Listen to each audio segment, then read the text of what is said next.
Now, who in the fuck right mind was going to follow this skinny cocksucker from Cambridge over the top when 85% of them got their fucking brains blown out as soon as they went over the top?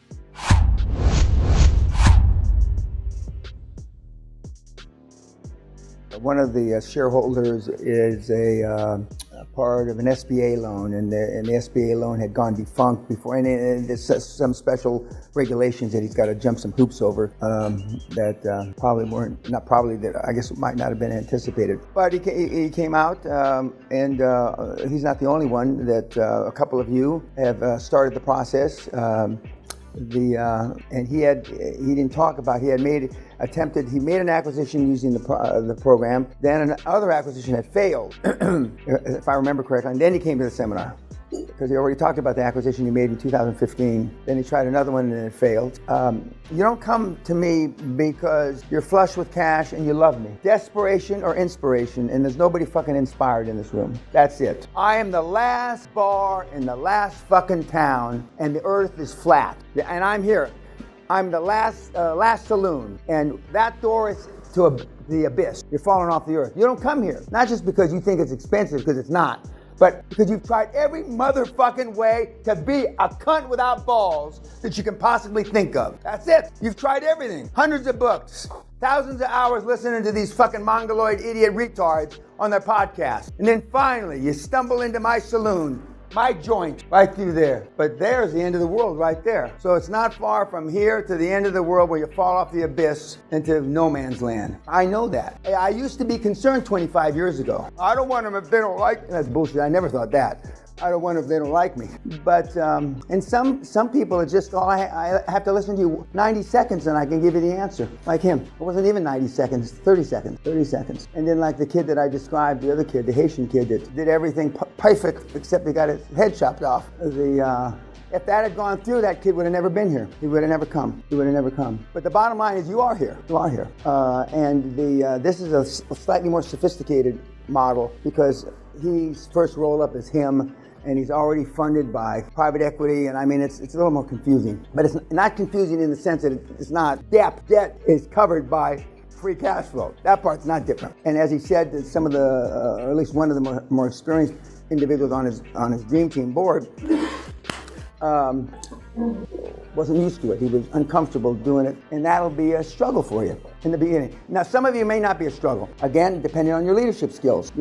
It's you're in the trench warfare of the Somme, World War I, and the second lieutenant or the captain's got a whistle and a pistol and a swagger stick over the top. Now, who in the fuck right mind was going to follow this skinny cocksucker from Cambridge over the top when 85% of them got their fucking brains blown out as soon as they went over the top?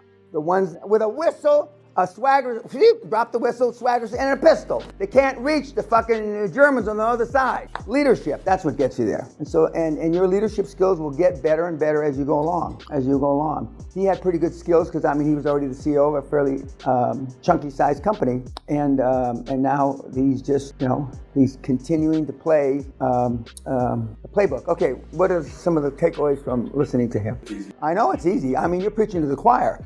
Believe me, it's it's not Pedro easy peasy, but I mean it's fucking easy. And I mean, but see, even if I put people up there that fail, they're going to tell you I failed. Like he said, the one M&A guy he didn't get on the board, which I was fucking beating him on his weekly report. He said it was his fault. He came up with excuses, and you can justify just about anything in life if you bullshit yourself enough. And but so even the failures, I mean, would tell you, I just, I decided it was more important to me to do this. I had a value change in my life. Some guys will have a heart attack. Some guys, their wife comes down with cancer. And those are great reasons, fine, don't do it. Some guys will just say, I don't want it that bad. I don't want to work 100 hours a week or 120 hours a week or whatever it is. And some guys have done it at 60 hours a week. I would be disingenuous and a lying old bastard if I told you there's many of those, because there aren't. On 25 years, I can count two hands that were 60-hour-week people that got this done. Is he a 60-hour-week person? Huh? No, fuck, no, he's not. Although he said, last weekend, 17 hours. So that's 8 hours a day, which is more than most of you assholes work. So, I mean, and that's the weekend. No, he's in a tough business. A lot of competition. And for him to survive as a boutique in that part of the industry, no, he's not. In the recent crop, the guys that have been successful are 90, 100-hour week. We've got a few that are more than that, but we have very few that are less than that. Can you define that a little better? 90, 100. 90 to 100. What, like, what do you mean? Just breaking that down, like on the weekends, obviously that's 7 days. Yeah, that's 10 hours a day. It's 70. 12 hours a day is 84. You with me so far? No, I'm just getting his routine right. No, well, he saw the routine, and but the questions about his routine don't mean shit. By the way, all the people that ask questions about routine are the people that don't do it. I can tell you all 4 of the people that ask those questions in that group are in the bottom 4 of their class. I can tell by the questions you ask. I can tell the ones that don't ask questions, and I can tell the do ask questions, because you're asking questions based on your own self-image. Down deep inside in your subconscious, you know, well, I won't even get up at 3 in the morning to fuck her in the ass, so why am I gonna do that? You know you won't. So, but to break it down, most of the guys get up, take a piss, go to the gym, work out. Some of the guys, like his gym is like 1.5 floors from his house. My gym is, so, but I check my emails first. Most of the guys check their emails, and I don't have that many emails. I get 6 emails a day. I didn't get 1 email today. Not 1. I only got 2 emails yesterday. Now, then I figured it must be the weekend. Lazy cunts. What about reports? Reports? Weekly reports. The people are, when I give a seminar, the mentees don't have to give me a weekly report. So I didn't get weekly reports this weekend because I'm spending my time with you, and I don't have time to read 125 fucking weekly reports. And so that's about what we have, about 120. And so then when he has meetings, right now he's got an agenda that's being driven by his investment banker that's selling them. And those guys are task orientated and they're driven. And so they know that, we got this meeting, this presentation, and so they will set up the meetings for him Monday through Friday. Plus then he's got to run the business on top of that. And for a while he didn't want to fire the VP of sales, which I encouraged. And then he took it over, and he had the best Q2. And he sounds like a CEO of a public company. He talks in terms of quarters. And that's because he's been a CEO of a big company for since 2012, or COO first, then CEO. He's in the top 5% of the structured people that come through this deal, because he's already been doing it. But as structured as he is and as smart as he is, he didn't think about, fuck, I can do this for me. Because a lot of hired top gunslingers have been doing it for you and you and you and me for so long. They lose concept that they can do it for themselves. But like he said, and I can, I just know which button to push. But getting back to the schedule, most of the guys are putting in 10, 12-hour days is more or less a minimum. And when you see how many hours and then how many hours you waste, and then one of you is going to ask me in their first game, what's wasted time? Is QLA wasted time? Is me taking my daughter to the Guinea Garden wasted time? And me going to the gym wasted time? God knows what else, If you have to ask if it's wasted time, it's wasted time. The fact that you ask means it's wasted time. And when you see, when you spend 4 hours, the average guy that comes through the program spends 4.5 hours on social media a day, the day they walk in the door. 4.5 hours. But when you keep track of it, you're going to find out it's 4.5 hours. Do you realize it's 6.1 hours on a national level? 6.1. What the fuck can you possibly do for 6 motherfucking hours on social media? And they're not even doing link fuck. Now you're going to be 6, 7, 8 hours a day on link fuck. But that's not Facebook. And when the pictures and that, and people, even though there's a law passed in America, I'm not supposed to look at your Facebook when I'm making a determination whether I'm going to be in business with you or hire you. But I do. Everybody does. If he does this on Facebook, God only knows what he does that he's not putting on Facebook. Next. And when your directors that you tried to contact through LinkFuck, and they look at your Facebook page, next, you never hear from them again. Never. Look at your Facebook. It's embarrassing for the most of you. It's a fucking embarrassment. 4 hours, our kids. 4 hours at the beginning of the year, and they're down to less than 1 hour at the end of the year. And that's because a lot of them drop out of Facebook completely, and the ones that are left over. Now, when you're a grandparent, fine. Facebook's great to keep close to your grandchildren. I don't think, But it's a full-time job, and he's got 2 full-time jobs. He's got the rolling up, and he's got the running of a very successful business.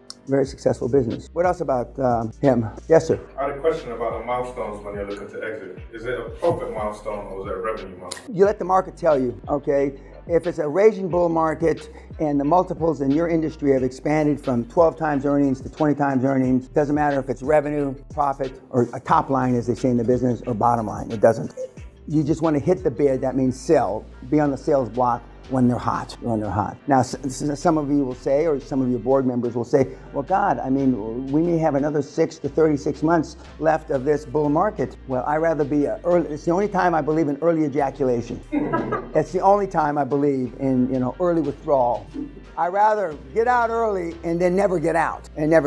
And that's when your leadership skills. You say, well, that's fine, that's great. Now, I would say, I'm not telling you to say, well, if you were so smart, how come you're still poor and you're looking to me to make you rich? Now, don't do that. But I have said that. That's a great idea. But how has your program worked for you so far? You're 61 and don't have a pot to piss in or a window to throw it out of. Don't do that, though. There's other ways of saying that in a more, not politically correct, because you're still calling them a retard, but nicer. And I don't like more genteel.